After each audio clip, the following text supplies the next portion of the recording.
Kabombo, yari kita subong sa area kung sa di nagluntad ang panibago nga disgrasya. Imbolbado diri ang isa ka container van nga mayara siyang unod nga kape makaupod naton si Kagawad Jack Ayob sa nga Barangay Sarabia. Kagawad, mayong aga sa imo? Mayong agagid sa katawan sang Barangay Sarabia, of course ang katawan sang City of Coronadal kag ang taga-pamalati sang Bombo Radio Coronadal. Okay, Kagawad, pwede ka makahatag sa amon sang initial nga information. Ano ang natabo diri sa kalabaon naton sa Barangay Sarabia? Ang sitwasyon diri na nga gitawagan ta sang aton nga mga concerned citizen diri sa Barangay Sarabia. Ang amo ni ang natabo aring forward track nga ni nga close van mumangga ini sa Center Island sang Barangay Sarabia. Amo ni ang sitwasyon karon. Ang sunod pa sa driver, mechanical error. So pag-brake niya, pumilit tong isa ka brake sa biyak na tire, amo na nga daw nagsigsag ang iyang dalagan. Amo to nga bumangga siya sa Center Island.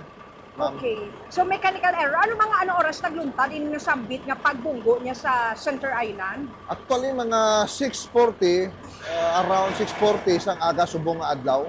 Kaya ang pagtawag sa akon, mga 6:40 subong adlaw sa aga. Okay. From sa diin halin ining nasambit nga container van kag diin tani padulong Kagawad? Sunod pa sa driver, interview akong driver, alin sila sa Jensan, ma-deliver pa daw sila sa Surala, Isulan, Coronadal sa ilang kargamento at nakabalok ano ni dala nila. Sunod pa ilang mga kapi daw. So, amo nang ilang akon, ma-deliver na sila. Mechanical error, so wala man siyang masiling nga nakatulog, bala ang driver, may upod ba siya? Actually, hindi ko man mambal nakatulog, basta hambal sa akon nga nagapilit daw ang iyang brake sa side, wala nga side portion sa iyang tire. Kumbaga, mechanical error na siya pag pumilit ang tire sa side nga portion sa iyang tire. So muna way niya na control do, nadula ang control niya. Okay, nadulaan pag siya sang control kag or bumunggo na lang na diretsuhan na lang siya sa Center Island, Kagawad.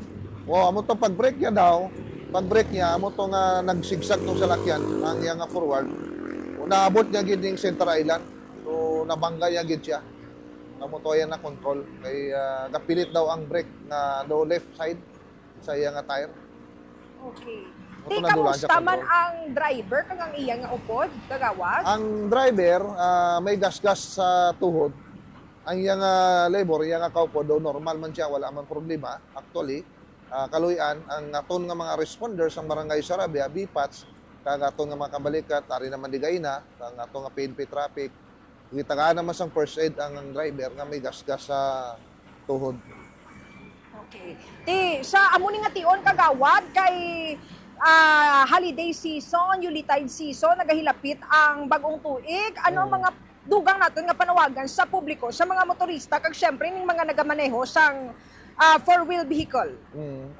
Hambal ko lang sa mga driver, kaupod na nga driver, maging alert to gig, maging maingat sa pag-drive. Dapat always gina-check ang blue bags sa lakyan, ang brake, air, tubig, oil. Number one, importante ang gina-check ang mga salakyan naton bago kita mag-drive. Maging safety gid, maging responsible gid sa bilang isa ka driver para iwas sa disgrasya kay kabalo tayo isa lang gid ang kabuhi. So, Alam mo gid salamat, Kagawad, kag advance Happy New Year sa imo. Thank you gid advance Happy New Year sa tanan.